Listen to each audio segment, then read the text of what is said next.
So next I'm going to introduce Tom Eberhardt. He is the governor of Bastøy Prison, which is an island prison and is also a very special place, and he's going to come and tell you a little bit about himself.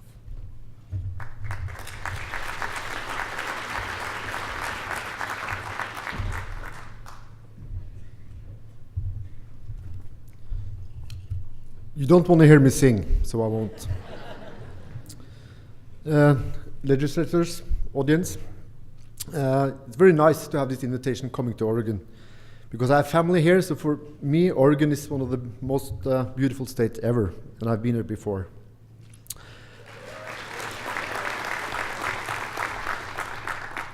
I worked in prisons for 25 years, educated by Harold.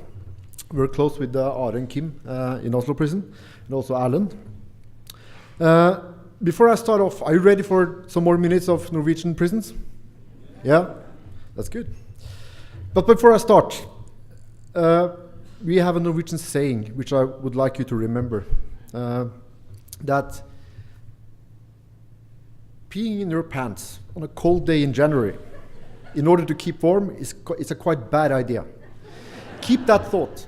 And I will get back to it, and you have to think about what does this have to do with correction. There is a connection there. So,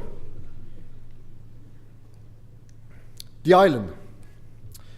It's just about 70 kilometers south of Oslo. There's about 3 kilometers to the mainland, to the west and to the east. And a day's trip on the south is Denmark. That will give you kind of a proportion of the island. The island is about 23,000 square meters, and we reached the island by a ferry. On this island, it lives 125 inmates, only male inmates. And the average inmate on this island, they serve a sentence of 6.5 years. And for Norway, that is quite a long sentence. At any given time, about 20 of those 125 inmates are convicted murderers. The biggest group are there for violence and drugs. We also have people serving time there for sexual crimes and also some white-collar criminals. It's all about the mix. The number of staff is about 70, and of those, about 46% are female staff. It's not only staff and inmates on this island, we also have animals. We have cows, we have sheep, we have horses. The horses we use for transport because it's clean. The cows and the sheep we eat. Also on this island there are some foxes that you Oregonians who have been there have seen them. I take it. They're wild, but they're kind of become tame like dogs over the years. In general, the whole island is a prison. The general public only have access to the north side of this island, but they have to go there by their own boats. And there's a public beach there that is quite popular during the summer months. Our inmates have no access to this public beach, but it's only closed off by a small perimeter fence, and them not going there is a matter of trust. If you see this island, it's not Alcatraz. But there is quite strong currents around the island, so try to escape from this island is a quite bad idea. But over the years, so we'll try. I remember the last escape, that was about 4 years ago now. I've been a governor here for 5 years. And there was this guy that for some reason wanted to go away. And he stole a museum canoe from the Second World War. And it was quite dry, so when it tried it to set off to the island, it sank immediately. So he swam ashore again, and he found a shed where we keep some debris. And in this shed was an old windsurfing board. So he stole that, and he paddled his way, stealing a shovel from our visiting house for children. And he paddled his way and made his way to the mainland. And to escape from Bastøy is not that normal. It happens like every 7th year or something. But whenever we have new inmates coming to Bastøy, we're saying to them that to try to escape from Bastøy is a quite stupid idea. And our concern, this being a low security prison, is whether you survive the trip over to the mainland or not. And we have to search for you. And when we do so, and we have to do that by sea, we would have to use helicopters, ships, and so on, and that will be very expensive, and we will bill you for that search. So that's why probably no one ever tries. But this guy also gets caught again. But you can just imagine the headlines in newspapers. Prisoner escaped from Bastøy by windsurfing board. So it's quite spectacular. On this island, we have almost no locked doors. We have about 90 buildings in a village. And we make sure the inmates are there because we count them 5 times every day. So they have to be present at countings. Are showed this beautiful video from Halden prison. And I have to say the staff there does more than sing. They are also very exceptionally good at their work. But in our country, the normal way of getting towards the release starts from a high security prison. And after a while, when you're getting near the sentence, and that could be for a year or 4 years before release, you are transferred normally to a low security prison as Bastøy. And our job is to prepare for release from day one. No matter how long the sentence is, whether it's 6 months or 21 years, the job starts at day one. In a lot of countries around the world, inmates sit in high security prisons. And they have overworked prison officers, overcrowded prisons, and they are let out on the gate with a plastic bag and a little sum of money in their pocket. And the society expects them to behave and that they have learned a lesson. But I think in most countries, we really know they haven't learned a lesson and they're not going to behave because we haven't prepared them. So the biggest job we do on this island is to prepare inmates for the life out there to be somebody's neighbor. And I think in the United States, you have a little more than 2.5 million inmates. Is that correct? Yeah? And I think in order to have the right perspective, we have to think that each and one of them are somebody's son, somebody's daughter, somebody's father, grandfather, and they all have this individual story. And as prison correctional officers, we need to use that story in order to help them become this good neighbor, as we have talked about all day, because we all are neighbors. And I suppose also in Oregon, as in Norway, people go out of prison and they live everywhere. They don't live in a tent in the forest, most of them. They are neighbors.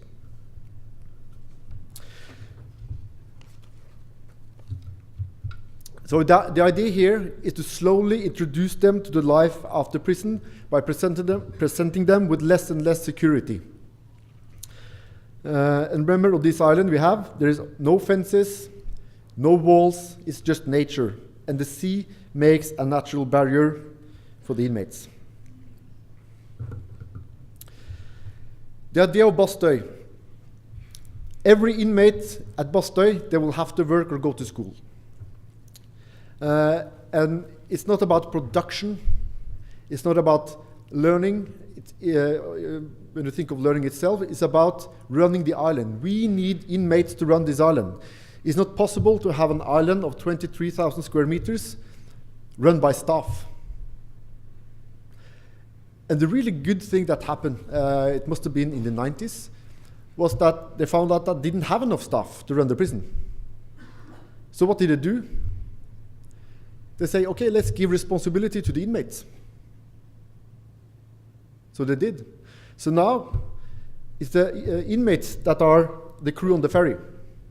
Those are the ones meeting all this delegation from America coming to Norway. Those are inmates. It's only the captain that are employed by us. They run the prison shop. They tend the animals.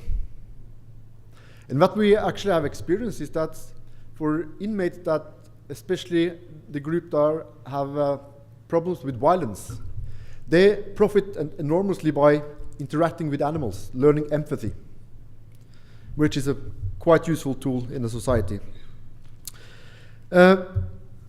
So inmates at Bastøy, they go up at 8 o'clock in the morning, they wake themselves, they prepare breakfast, they go to work where they're counted, they work until lunch, alongside with the staff. It's not like the staff are sitting in a corner commanding the inmates of what to do. No, if we want the inmates to learn something, we have to work alongside them as colleagues. Not as friends, but as colleagues, interacting with them. And at lunch, they go back to the houses, prepare and eat their own food. And after lunch, they go back to work or to school.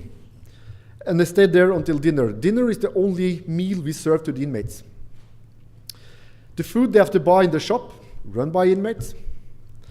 And after work, it's what we call free time.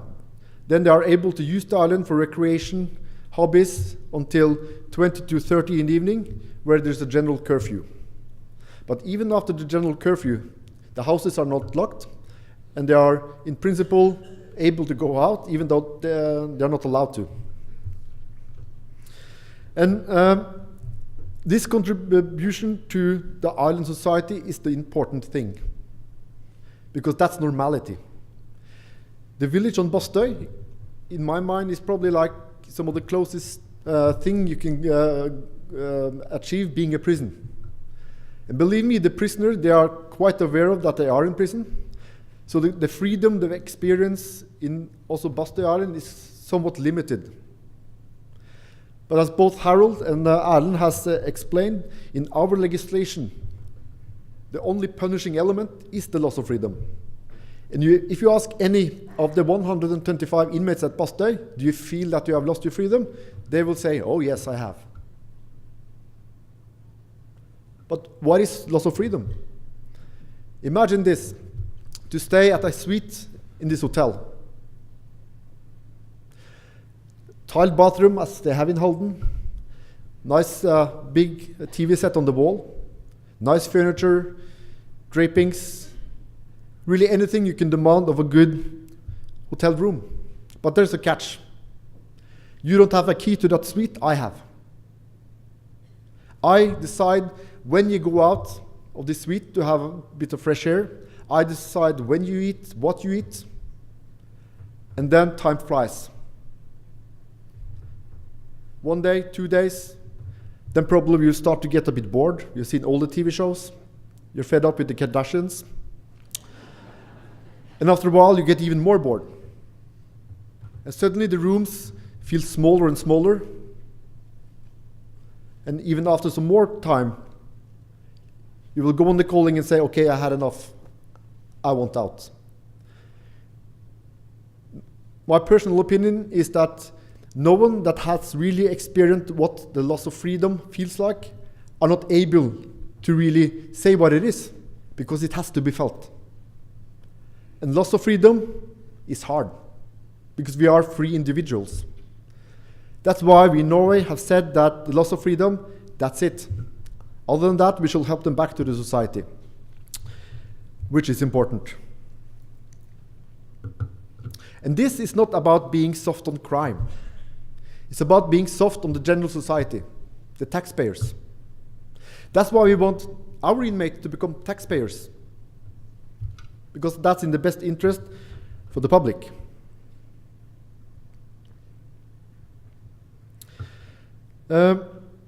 This island has been there for 30 years. And that's a 30-year history without violence towards staff, very little violence between inmates.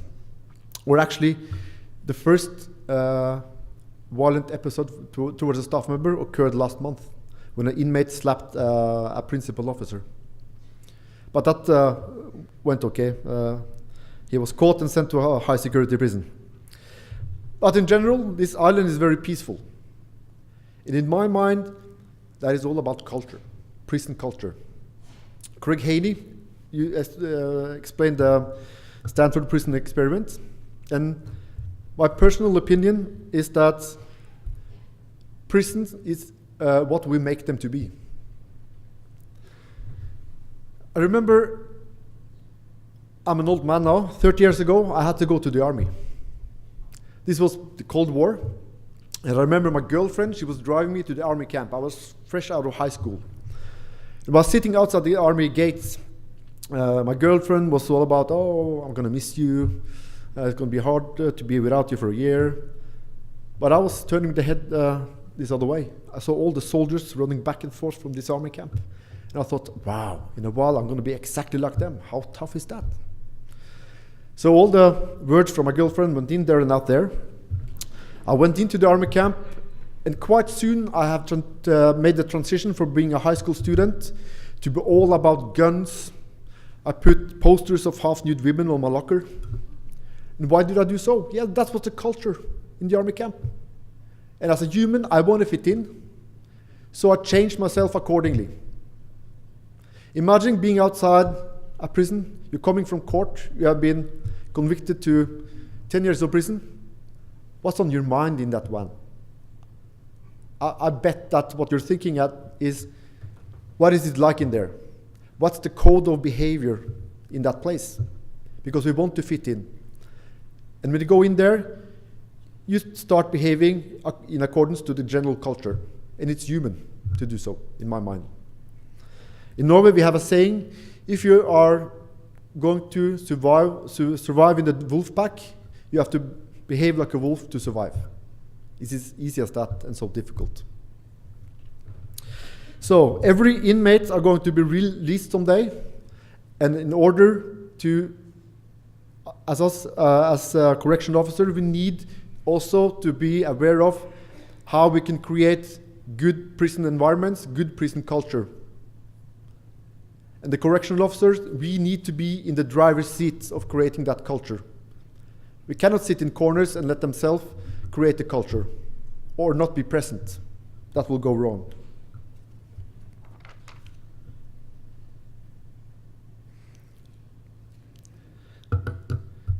So, you remember what I started off by saying? The example of peeing your pants? The thing is this, when you think of prison policies, how we punish, it's like society, we need revenge for some wrongdoing. And there needs to be a kind of revenge. But just focusing on revenge is like peeing in your pants. It feels good. We are avenging the victims, it feels good. But we only stay that way. It will feel cold, because we'll start to freeze. And that's what we're doing to the society, the general public, if we only focuses on the punishment and not the rehabilitation. Because the people who will wear that pants is the general public, the taxpayers. And they don't deserve it. So, Oregon, keep up the good work. We love you. Thank you.